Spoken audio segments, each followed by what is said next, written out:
say this often, we're looking externally for the thing that only we can get internally. And until we give it to ourselves, what we get out there will never be enough. It just can't be, because the thing you want the most is for you to love you enough, for you to choose you enough, for you to see your value, and for you to heal your identity and integrate the parts of you that are wounded.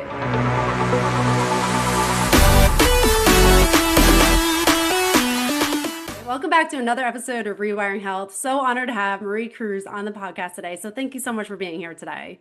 Well, thank you for having me and for providing this space so we can all do the fun things together. Yeah, absolutely. Well, it's such an honor to speak to so many people about so many profound things that they've gone through in life, and I think it's really we can learn from other people's challenges and pains in life and how they process it. And that's something that really resonated you with me, is that you've gone through some really, really tremendous challenges. And I would love for you, if you don't mind, just sharing some of your story and what brought you to where you are today. Okay. Well, I guess, so I'll do the quick synopsis of just my life in general. So Yeah. parents divorced when I'm 6, mom raises 4 kids by herself. So we're really poor, had a great extended family, but food stamp poor. So I grew up like that. And then that just kind of went into caregiving of my younger siblings. And then I got into my first relationship with my first husband. It was my only relationship, really. And we got married young, had 2 babies by 21, and bought a house, and thought things were going along. Now that's, I'm summing that up really quick, but nothing was really going along. All of the trauma and the things that we bring into any relationship, but especially with 2 people who were so affected by trauma throughout both of our lives, his worse than mine. There were underlying addictions and things there that I moved forward because of my maternal instincts. That's the only thing I can explain. And he didn't. And so for, say, from 22, I have a 1-year-old and a 4-year-old, to 30, he was in addiction recovery, really working hard at it. We both were trying to manage this addiction that he had. And what it did is became a catalyst for me. Like, I went inward. I looked very unusual, I'm learning, for 22, but I really looked inward and I sought answers. How did I get into this position? How did I misread this position? What was in me that was part of this mix? And I started therapy, Al-Anon, which is for families of alcoholics and addicts, and group therapy and marriage therapy, like so many therapies every week. Yeah. All the way through my 20s. So by the time I was 30 and he relapsed again, I had to pick me and the kids. And it broke my heart because I loved him. He loved me. It's even now, it's so sad. Now don't get me wrong. I spent years angry, very angry at him because he was hurting my children, and what I was feeling was secondary. So anyhow, my life really started over when I was almost 31, and undereducated, back in college, trying to get my degree, knowing that I may have to take care of these kids. And I just said, I can't afford this anymore. And I'm sacrificing me for him, because I knew that he would not make it without me. And I'm not trying to make myself super important, but I was the thing that was keeping him even trying, and the kids. And so anyhow, I find myself at 31 with about 8 years of therapy under my belt, a lot of self-knowledge, but no clue. I mean, no clue how to take care of myself financially and my children, because I had stayed home for 7 years with them. and then went to work and school and whatever. So yeah, so that is the beginning of what got me here. Yeah, I think it's really, I mean, you mentioned it like in your 20s. That's really profound that you had the wherewithal to look within and to choose yourself. And it takes tremendous courage, especially when you have that love for someone. And even though they're going through their own challenges, but you have that where you realize the role that you're playing in their life, but you can't be your own, you can't live your own truth if you're playing that role, which is so incredibly challenging to choose yourself in that moment. So much It courage. Yeah, and I was choosing me. I knew emotionally I couldn't afford it, but I really believe that the underbelly of that was, if I can't afford it emotionally, then I can't take care of my children. Yeah. So I don't know that it was me yet that I was Mm, picking. I just knew that I was the thing that was going to keep them safe. And if I went under, if I couldn't handle it, then they wouldn't be okay. So I think at that point my maternal instincts were still kicking in. mhm, Like I mean, I didn't know what I know now, which is like, when we're trying to save them, we're really trying to save us, mhm. our Right. younger self, our other versions of ourself, and that kind of thing. I don't know that I could articulate it, but with 8 years of good therapy and strengthening and seeing what more there could be, it was just, he got into some trouble and I said, I'm done. I was like, I'm out. I Mhm. can't do this. And I had no idea what I would do, but I would figure it out. And I do have the good fortune to have an extended family Mhm. and be very close to everyone. So I knew I wouldn't be like homeless. Mhm. I'm not taking that away from someone that's in a situation where they don't have that safety net, but it wasn't like anybody was going to pay my bills, Right. I Right. mean, so Yeah. yeah, that's what kind of started. It also exposed this um, desire, a very innate Mhm. desire for sociology and psychology, and who are we as humans and how do we operate, and how do we get in the positions, and more than that, how do we get out of them? How do we Mhm. fix this, Right. pattern and process and healing? What I was insatiably curious very young, which I believe is what really kept me going back. Yeah. But yeah, so I was 31, started my life over, Yeah. and yeah.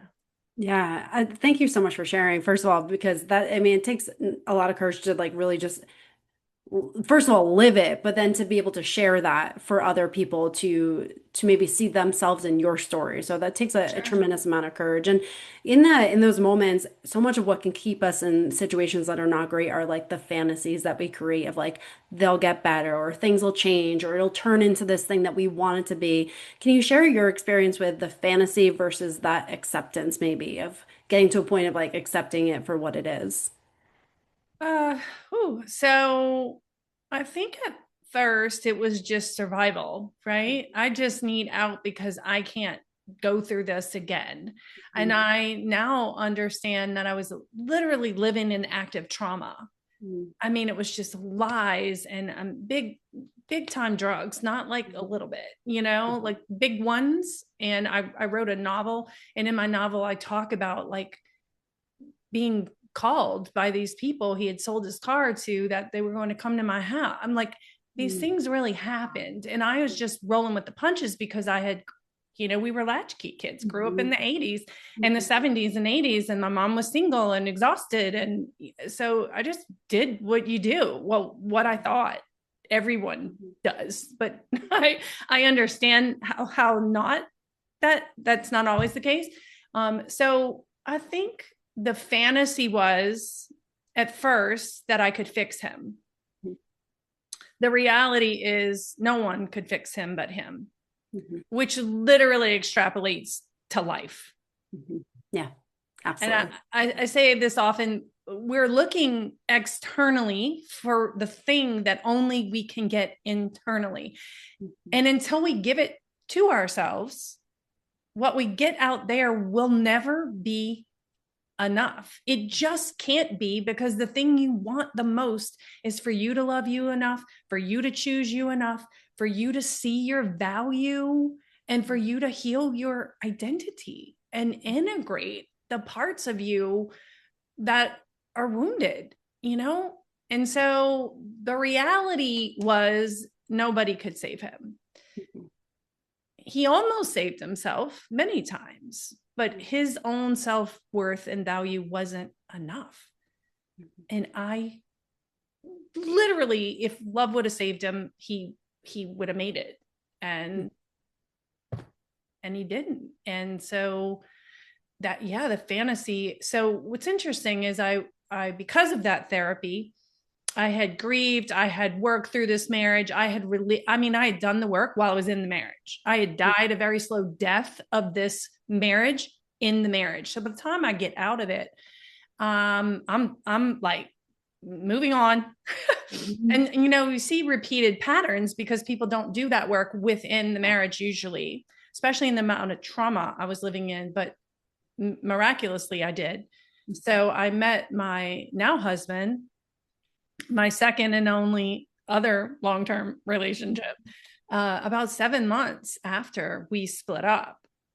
But I quickly started to see not a repeated pattern, because he's entirely a different human, but I started to see me showing up again in the same ways.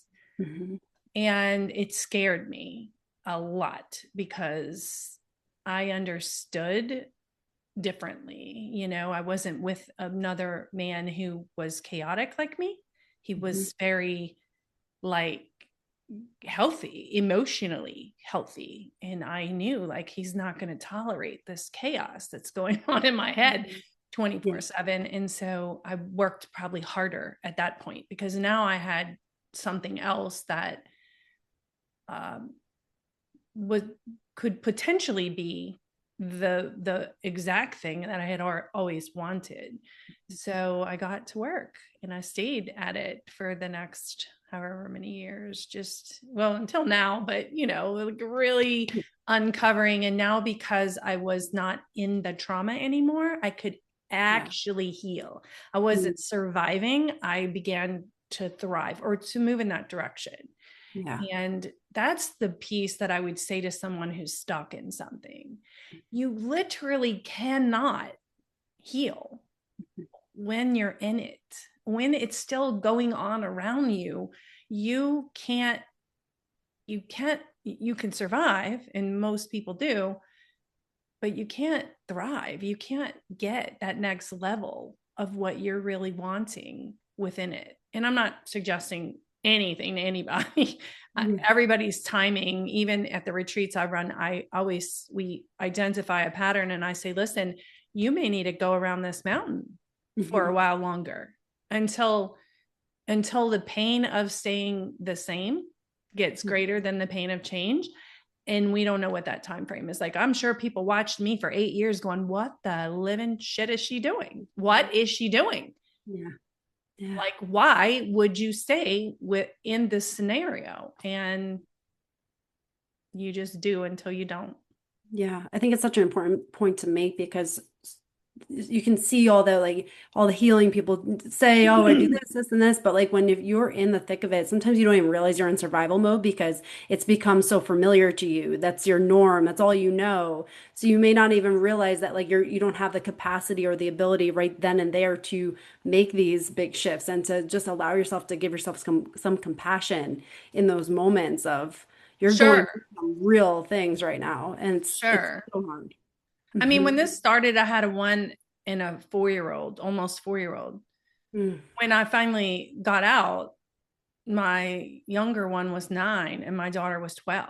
I mean, they were self-sufficient. I wasn't caring for babies anymore. I'm not saying stay until that point. I'm saying that's when my nervous system felt enough, either pain or relief inside, or maybe they were independent. I'm not even sure. But I think my point was really that everyone's timing is their timing. And I have learned through lots of judgment, mostly of myself that I was projecting, that the timing of the decisions each individual person makes is so unique and so stacked and affected by every single thing they've ever experienced in their life. And not most people aren't wired like I am. And I stayed for 8 years, and I'm a pretty tough cookie. So I get it when I see other people, and I encourage them often to look, give yourself all the grace. But, when you're in it, grace is the last thing you feel for yourself. Yeah. You're in something that's not good, and you don't know how to get out, and it's sad and it's hard, and the self-judgment just gets so loud. And then you're like, might as well stay in it because I don't deserve better, or whatever we do to ourselves, which is worse than anything anybody else could ever do to us. Right. Yeah. Right. Yeah, absolutely. It's Yeah. so incredibly difficult, and to be able to see a different life when you're in the thick of that. And for someone who maybe is in a situation similar to that and they're listening to this, might be some indicators that they're in a position to start to make some of those changes or to pursue something different, I that think, I level of think, I readiness? think if, I think if I could speak to my younger self, I don't know that I did this, and I never want to misrepresent, but I believe if you just begin, and this, okay, this is what I did. I Mhm. began to visualize what it was that I actually wanted. And then that, like, you know, that took hold at some point, like, this is not good, but there's got to be more. Or, Mhm. I think the biggest piece that was holding me back was I was a child of a single mother home, and I was trying to repair. I was trying to not make my kids go through that. So it was like, one more time, one more time. But I think if, as I went out in the workforce, and I saw functional adult men who loved their wives and took care of their families and didn't have a drug addiction. It was like seeing normalcy. So I think, and when I say normalcy, I mean normal, not Mhm. fantasy, Mhm. right? Yeah. Even those people were still making choices and doing things that weren't 100%, Mhm. but it wasn't what I was living in. So I got a picture, an image. I also was in college, and I was studying psychology, and I was learning about patterns and survival mechanisms. And that piece is probably what saved me the most and gave me enough courage, because it was like, if nothing changes, nothing changes. If you don't do something different, you're literally signing up for what you have now. So I think it's just those little, just read a book, Mhm. read about someone who's gotten out, read about the ability and the neuroplasticity in our brain to change and heal and grow. And at some point, it's like the scale tips, and you say, not me anymore, or yes, me for this over here.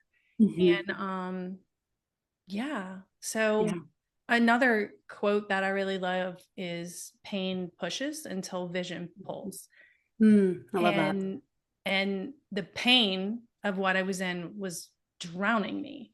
Mm. And the vision, I believe, or the things I could kind of see and taste of possibilities, began to pull me out of the pain. Like, you know, Yeah.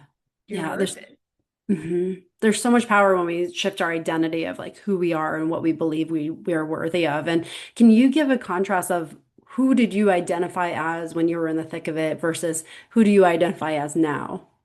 Oh, so when I was in the thick of that, I would say I was a survivor. Mhm. I was just getting through. I was a nurturer, a rescuer. Um, and now I'm not available for things that don't serve me. And that's just the facts. And that shows up sometimes in micro little ways from people who are well-meaning, but I'm not available for it. So if I'm friends with someone, or I don't, whatever, the first signs of like inauthenticity, I'm out. I'm like, I'm not here for this. I don't have, and people that are still in my life that maybe show up that way sometimes, it's hard for me. And I will put distance, you know. I've actually recently moved into a whole new identity shift, which is mind blowing. And from that perspective, I'm actually able to open that field more and see it for what it is, instead of feeling personal, taking it personally. But yeah, I'm not even a whisper of who I used to be, except for I'm pretty sassy and I'm pretty tenacious and I have like big goals, and you know, I'm still that girl. My fire is still here. I'm just not engaging. The other thing is I'm an extrovert, and I used to want to be around people, any people, more than no people. And now I'm completely content to be by myself. And when I'm around people, it's a good bonus. I mean, I love energetic exchange, but I would say, you know, and what I am is free, like to just show up and be who I am and not need anyone's approval or acceptance or understanding. You know, I spent most of my life explaining, even after I left my marriage. I mean, where you go, there you are. I was still Marie. I wasn't healed. I was just not drowning anymore. You know, I was my healing, I think, really started when I left the marriage. So I'm not even a whisper of who I was. Yeah. Yeah.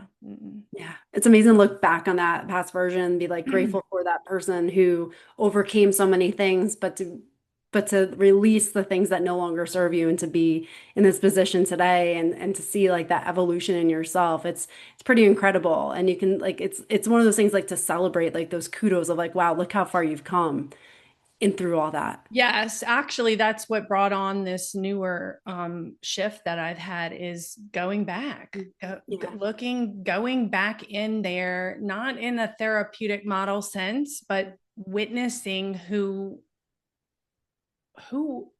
that girl, woman, child, whatever I was, what she was doing and what she overcame. And that has kind of made a world of difference even recently, which I wouldn't have thought.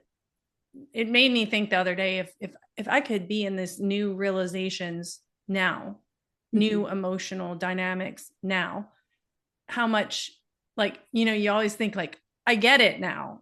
And you do, to the capacity that you could get it. And then something else happens and you get more, and it's more clarity and more understanding of yourself.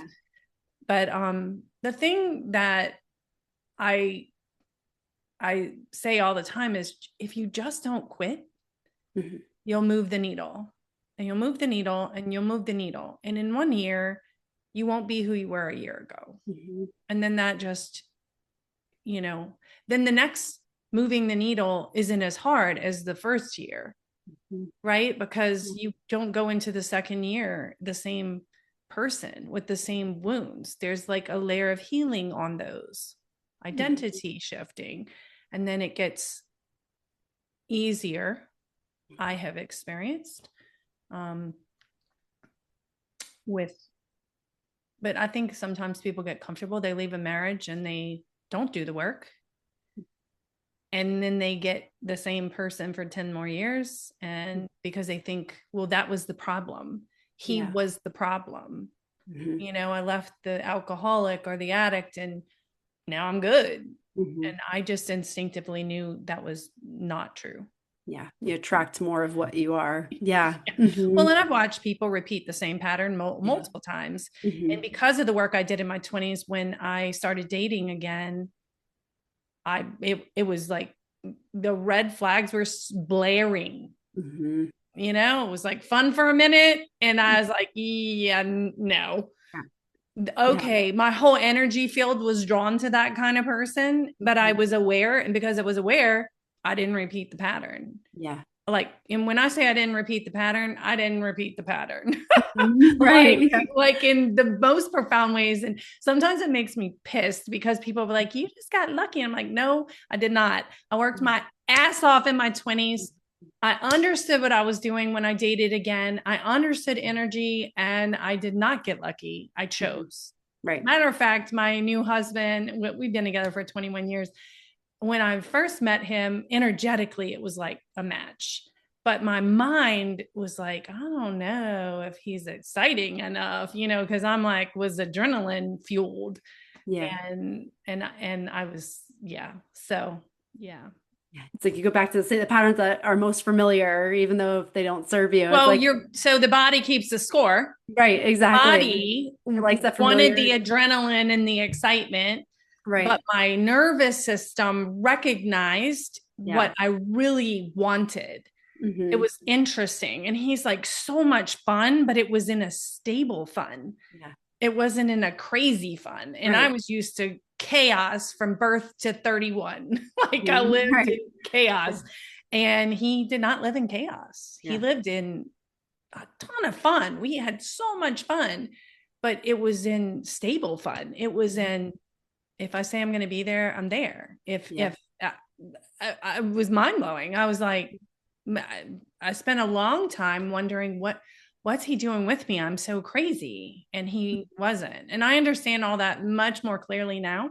But Mhm. yeah. So yeah, when people say, oh, I keep picking the wrong people, and I just want to scream because I'm Yeah. like, you are the Hmm. wrong you Right. aren't picking you, because when Yeah. you pick you, the right person is going to pick that version of you, and it's going to seem like it was easy or lucky or a miracle. Right. Yeah. And I'm like, no. Hmm. No. I 4 nights a week, I worked my butt off all the way for 8 years to pick someone different. Not, I didn't even know I was doing that, but Yeah. in hindsight. So Absolutely. One of my favorite quotes is Albert Einstein, no problem can be solved from the same level of consciousness that created it. And it's that. It's like once you change, once you see things from a different perspective, like now you can like solve those problems. You can like draw new things into your life. But if you don't ever yes, change your level of consciousness, you're going to just repeat the patterns with the same type of person, but different people maybe. So 100%. yeah. And listen, those opportunities presented themselves right away. I Hmm. saw it. Yeah. I Yep. saw it, had a little fun. And then I was like, no, you'll never meet my kids. No. Like it was Mhm. like quick, Yeah. or very, very quick with, you want different things in your life. Like I had gotten so clear, and I was still young. I was still only 31. I wasn't even 31 yet. And I feel like I am a fan, and a, what's the word? Like, I just want to scream from the rooftops. If you're not getting what you want in your life, go look inward and figure out why, because you can have what you want. Your desire is coming from the place of your authentic self. And if you go ask her enough, she will tell you. And she has the map. Mhm. Right. She has the map. Yes. And it's always like, what do I do? What do I? And I'm like, inward, go inward, which is why I created my journaling process, why I am a journaler. It is Yeah. the safest way for somebody to go inward, Hmm. to Yeah. look, to see. But that takes courage and effort and consistency. And, you know, so that's why that was my method. Hmm. And so I just figured out, how could I teach it in a way that points someone in the direction of self-love and acceptance. And what do you want in life? Go create what you want and do it on the page until it shows up in the world. Right. Yeah. Do you mind going deeper into that? Like, how did you use journaling to help move through some of these really big challenges in your life? Well, interesting. So my daughter, her first year of college, now I had her when I was 18. So, I was Mhm. still fairly young when she goes to college. And she gives me the book by Julia Cameron called The Artist's Way. Mhm. And in there, she encourages daily journaling. I was always a journaler, or diary keep, I wrote journals to my kids when they were babies. In the chaos I'm living in, I'm writing journals to my children. I mean, like, it's kind of still mind blowing to look back on that. But so writing wasn't a hardship for me. And so she's like, Mom, this is amazing. And, so I start and I get into a daily habit of journaling. And from there, I I was already an entrepreneur. Mhm. I think I might be getting the timeline wrong. Mhm. But I had the time to do it. And if I Yeah. didn't have the time, I would do it in the evening. But from there, this process developed, and it was kind of an amalgamation of therapy techniques. And it was like me taking all of these things I had learned for all of these years Mhm. and putting them together. I don't even know how it happened, but at Mhm. some point I realized, well, what really happened is, so I start to do this habit of daily journaling, Mhm. like stream of consciousness, and don't even really realize the magnitude of what I was doing. I Mhm. did a little bit of visualization and creation because that's right. I did become an entrepreneur, and all of that is like personal development on fire. And Mhm. so I did a lot of that. And then in 2016, we lost my mom suddenly, Mhm. unexpectedly, and we found her. Mhm. So there was a whole layer of PTSD. So you don't just have profound grief, Mhm. it's also my first major loss. So I had like this whole shit show of, Mhm. I was going along, my life was finally like I was living kind of the dream. And then this happens. So I really was my first, I've always struggled with anxiety, but it was my first brush with depression, but not in I got a new appreciation for depression because I wasn't crying, I was withdrawing. And when you're an extrovert and you withdraw, like I knew my whole education's in psychology. So it's like, okay, I know what this is. Um, so that's what started me really using my journal, Mhm. or becoming aware, let's say that, of the journal being my safe space. You Mhm. can't get a therapy session every day, but you can do self therapy, in my Mhm. opinion, through journaling anytime you want, if you know what you're doing. Mhm. And I happen to have had this background, so I knew what I was doing. So that was in March of 16, and then in November of 2017, so just 20 months later, I lost my 22-year-old son Mhm. That's unexpectedly, mm. no warning, to suicide. Mm. And Gosh. yeah, and that was like not even in the ballpark of the pain that I had experienced with losing my mom. Mm. Like, it's like you can't even say it's 10 times worse. It's infinitely worse. Yeah. For me, it was infinitely worse because it just it for all the reasons, when you haven't gone through it, that you imagine it might be, it's Mhm. that time something, there isn't a number for it. So, and I'm not trying to quantify how bad it is, but what Yeah. it did was made me desperate Mhm.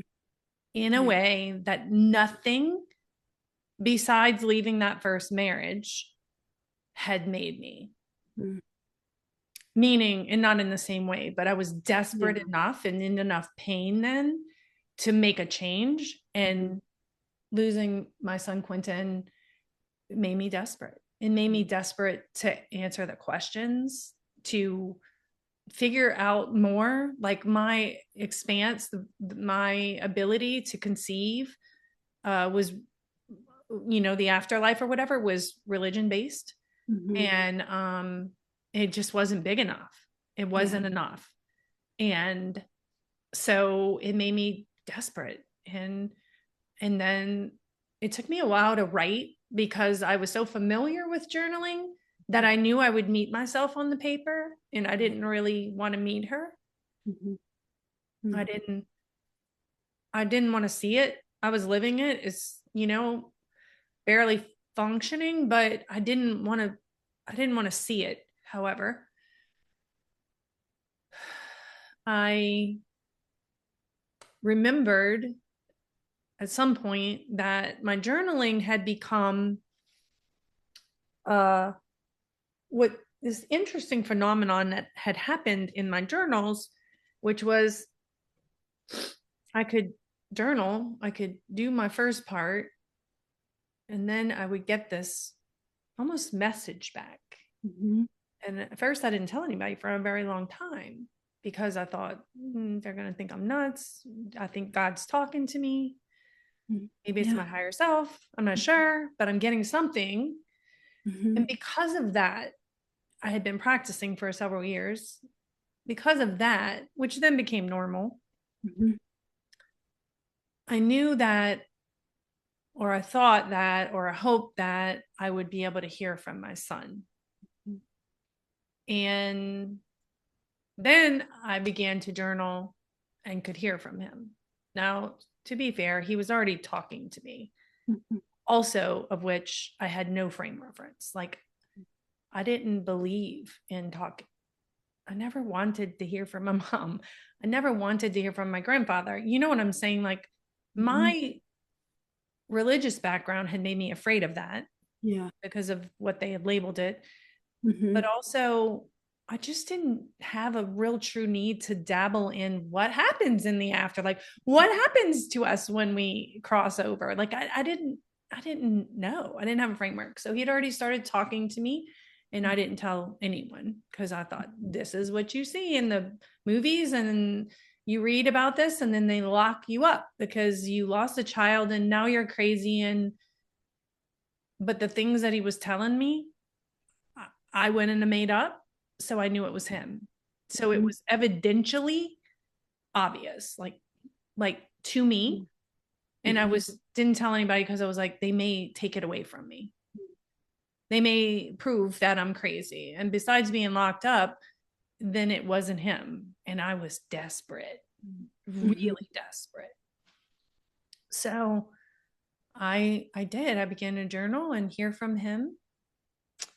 And I started writing my novel 7 months later. And I used journal entries in my novel. So it's a third person fiction novel based on my life. But I put my journal entries in there. And as I'm writing the novel, which I learned from losing my mom, that creativity is the thing that I need Mhm. in my core to move through Yeah. profound energy. And Mhm. so I was writing the novel, which is a whole other story. But I start to write this novel about my life. He's, a lot of it's my son and I dialoguing, but I instinctively put in the journal entries. So now you get a first person from the main character, which is me. But what happened is from the 1,000 mile view of editing my novel, I start to realize, writing it and editing, I start to realize, like, oh, shit, you're saving yourself through your journaling. It was like Mhm. it was happening all along, but I never looked at it. There wasn't a reason. It was just what I Yeah. was doing. And then I started running women's retreats. I Mhm. had a national team, and these women, I was mentoring them, business mentoring, coaching, personal development, all of that. And I just wanted to run retreats. By Mhm. this point, it's 18 months later. I've kind of gotten back to my life, carrying this grief on my back, trudging through, trying to figure out how to find joy, determined that I wasn't going to just be miserable, Mhm. terrified that if I was, I would lose my marriage, which was the best thing that ever had happened to me. Um, so I started running women's retreats. And at the retreats, I started to try to teach them journaling as a way of personal development, but they weren't getting it. Like Yeah. 2 years later, I'm on a porch and I have a couple of women with me, and I'm like, y'all have to get the magic of this journaling. But I Mhm. didn't even really know how to do it. And so I created, channeled, I'll call it that. I used to be scared of that word, literally channeled this writing process. Mm-hmm. And now we're 5 years later, and everybody who, again, the timeline, a lot of it's, I have to map it out, but all the people who have now implemented the journal writing process, whether it's at the retreat, my one-on-ones, I do small groups, I do all kind of ways. The accelerated healing and identity shifting, which is really what it's geared to. It's just profound. I'm still like, I can't believe that this came through me. I used to see people with these great ideas and be like, how come they get the great idea? But now it's just so much evidence. And now, the hardest part is getting someone to want to write because they think they need to be a good writer. And you don't. As a matter of fact, the people that aren't good writers do better because they're not trying to be a good writer. They're trying to get out what's inside of them. Right. They're not trying to orchestrate it. And so the comfort level with writing is generally the roadblock. Yeah.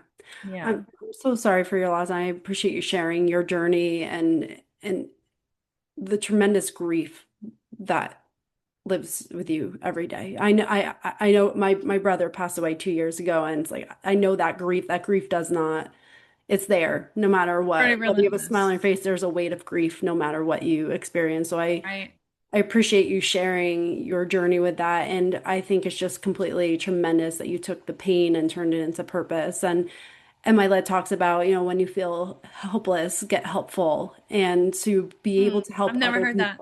people. It's so profound. And I just want to just acknowledge your strength and courage, and to be able to help others through their pains while you're feeling the pain of your loss. So it's just tremendous. And I think it's just a beautiful journey that you've had, and the fact that there's guidance with you every day and every step of the way through that. There's nothing more comforting in knowing that you're not alone. You're completely guided through this. Absolutely. And I will tell you that I was just angry about that at first. People are like, well, he's with you. And I was just I was just angry. I was just angry at all of it. That I had worked so hard for all those years. And I used to say, and it wasn't enough. It was enough. His journey was his journey, and he wasn't supposed to be here. And it really had little to do with me. But it's almost like the thing that I worked so hard for, I lost, or part of it. So I remember just freaking being angry. This is so unfair. I worked to keep my marriage, that failed. I worked to take care of this child who always had some differences. He was a struggle. And it wasn't enough. And I mean that not in my sense, but I think you get it. But now it's 8 years. We just crossed the 8-year mark, and now I get it. Now he was a writer. He was a very talented writer. And now I get it. I'm like, oh, he's actually his legacy is this work I'm doing. Besides the fact that I'm running retreats now exclusive, I do them for all women, empowerment, all of it, divorce, all of it. But I have now some for just exclusively for moms who've lost a child. But not even just that, all the work I do uses journal writing as a form of self excavation and healing.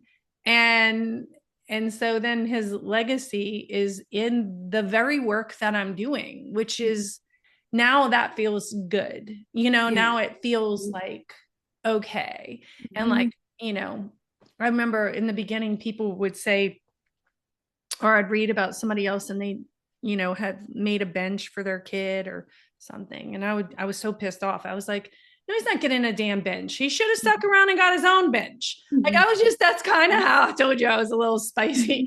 And I was just mad. And I'm not giving him a memorial. And I wasn't mad at him. I was mad at life, at the journey that I apparently signed up for before my Mhm. non-physical came in. And I was just pissed. And now I'm like, okay, all right, I'll let him be part of, I'll let his legacy be this work that I'm doing, you know? And then that part feels like light and free and good. Yeah. Yeah. Yeah. And I think it's so important to just acknowledge that like every single person's grief journey is different. And you're gonna have those moments of anger and like every person's gonna go through it differently. And I think it's so important for us to give ourselves grace of like this is how you're processing, and you can have those human expressions of like complete, like you share the anger, that complete anger. It's like natural to feel angry. And then there's also that like more spiritual realm of like, okay, there's understanding, but then there's that the human side that you feel these emotions. And I think it's that dance of having both of like, I can see the purpose, but I also, in the grounded human part of me, there's this experience that's happening and it's real. Well, and I will tell you, I've had to move through that one step at a time. Yeah. But what I kept, what I learned Mhm. over all these years and all this work I've kept going to was that, you know, my spirit, my non-physical Marie, right, comes into my body to have this. This is just my opinion, Mhm. to have this human experience, and the human Marie, the human, I always say my mama heart Mhm. that doesn't get to not feel because I understand spiritually that he's fine. Mhm. It's still, I'm still here in this body, in this human experience, experiencing grief Mhm. because he's not here. Yeah. Grief for what I went through, grief for what he went through, grief for all of it. And that just makes me human, Mhm. not even not healed. Yeah. Oh, Because it used to absolutely. be, if I really got this, if I really healed enough, I wouldn't feel this. And now I just say, oh, this is the human part of me Mhm. feeling this in this moment. Yeah. It doesn't take me over, it doesn't drown me anymore, it doesn't, I think that's the thing that people that don't understand that, Mhm. they keep it just sucked under, and they don't know how to come back up for air. They don't know how to take a breath. And Right. and I watch it, and it's really awful to Yeah. watch. Mhm. I think I also just instinctively, as my nature, my humanness, Mhm. understood how to manage anything. Mhm. Clearly, anything. Mhm. And I I don't know why. It just is part of what I'm here for, you know? Yeah. And Yeah. so it's almost like people are like, don't you, isn't it hard for you to be with other moms in your retreats? Isn't it? And I'm like, yeah, it is. It is really hard, and it's cathartic and it's healing, and it Mhm. allows me a space to express some of this. And it's almost like the thing I can't not do. Yeah. Yeah. It's like that purpose. It's all, everything was building up for you to be this person, to be that person for other people. And Well, I'll say it like this. Mhm. I believe that our souls do a dance and an agreement all together before we come here. And Quentin's path was to leave early, Mhm. or at on time, at his timing, Yeah. early Mhm. for what we think is going to happen, right? Right. Mhm. And from his path, I get an opportunity. Mhm. I get decisions, lots of them, on what I do with it, what meaning I make of it, how I walk through the rest of my life with it or don't. Um, so it's not like, well, that had to happen or that happened. So that Mhm. was happening because it was his journey. Mhm. What happens after that is my journey and my choice and my decision. And I really had to unravel that, Yeah. because to hear it said, oh, you know, you're in your purpose because it, Mhm. even knowing what I know, and I can articulate it all very clearly, I can't, that just doesn't sit in my stomach. Like I would want to vomit. Nobody would want this life if it involved the price of your child. Nobody. Right. I mean, we built a $3 million beach house. We've done all these things. And any mother will tell you, you'd give it up for a day. Right. So I don't believe that I'm here where I'm here. Like it needed, they're connected, but they're not linked in the sense that I don't get what I get now because he's gone. I get what I get now because I'm continuing to create my life and make decisions. Yeah. And the biggest calling I have is I have weathered the storm that is every mother's nightmare. And I have found out how to allow joy and peace to coexist with this grief, to find the moments in the life, and to not let it define me. Another thing that somebody said right when I lost him, we don't let this define you. And I'm like, let me know how that goes for you if your child dies, but anyhow, it's almost like I can't not show people the way. And it's not just about grief. It's about how do you find yourself, your truth, your power, your goodness. I don't care what you've done or not done. Your authentic highest self. How do you locate her and let her run the show? How do you do that? And I have a very unique way of showing it, guiding it, examples of it. And when we watch other people do it in groups or whatever, or individually, it's like this map. It's like, it's this way out, not out, I say, now what? Because you don't get them back. You can't have them back. Yeah. And some people say, well, if I can't have them back, then I don't want any of that. And I'm like, and you get to choose that. Yeah. Who am I to say? I mean, I could have easily chosen that. And the whole world would give me a pass. Yeah. Of course. They would give me a pass. They'd say, oh, and they'd feel sorry for me. And they'd say, oh, poor Marie, she can't get it together because Quentin died. And I get it. They give you a pass. And it just wasn't for me. And now it's like, who wants to make it through? Who wants to find a way through whatever, like I work with women who are just in really tough relationships, or they're struggling with teenage children, or they just are lost. And menopause hits us, and your whole reality flips upside down. We're definitely not talking about that enough. So yeah, I had that coincide with all of this stuff, like all of it happening, and there's a way. Yeah. And not the only way, but there's a way. Yeah. And I think it's just so empowering that, that you share, that choice, that we always have a choice to choose. We don't have a choice of what happens, but what the meaning we give it and how we choose to move forward in it. And I think that's the power in it, that horrible things can happen in our life that we would never have chosen. But at the end of the day, we can give it the meaning that we choose to give it, and live most in alignment with what feels like right for us. And I think it's so empowering for you to share your story, your journey, and the meaning that you've given it and continue to give it, and the evolution of who you've become through this. And for someone who is deeply resonating with this, maybe going through something really horrible right now, or is really struggling, where can they find you and how can they connect with you?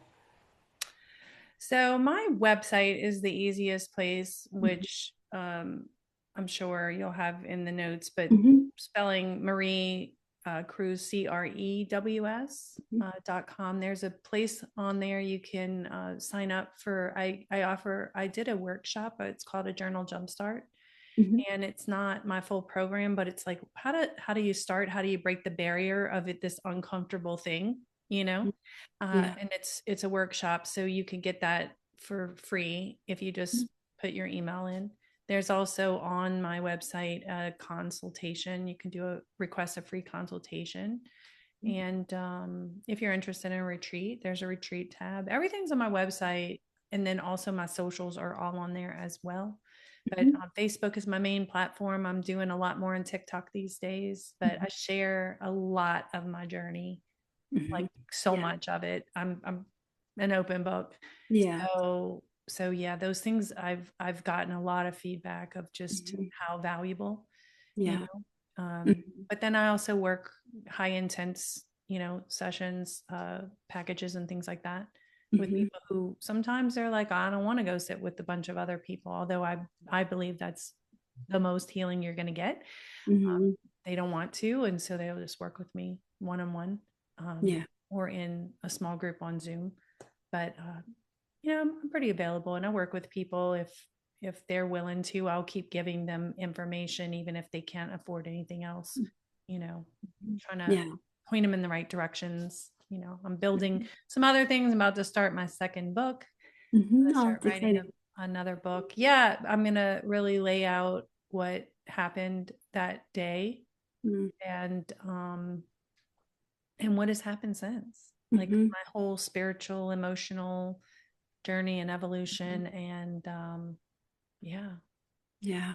Amazing. And I want to put everything in the show notes. So definitely connect with Marie. And I'm so grateful for everything you shared today. I know it's gonna deeply resonate with someone who listens and just feel like there is hope to move through life in a different way and really embrace what our soul's journey is here. So I'm just grateful for everything you shared. Thank you so much.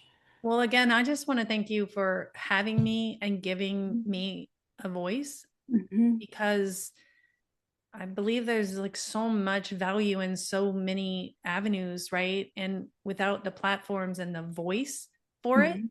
we're Yeah. not, you know, so what you're part of this is so hugely important. So thank you so much. Absolutely. It's my pleasure. It's such an honor to have you on. And I'm grateful for everything that you've shared today. And thank you so much. And for anyone who's listening, someone this would resonate with, please share this episode with them because it's only through sharing these messages that we really can change ourselves from the inside out. So thank you so much.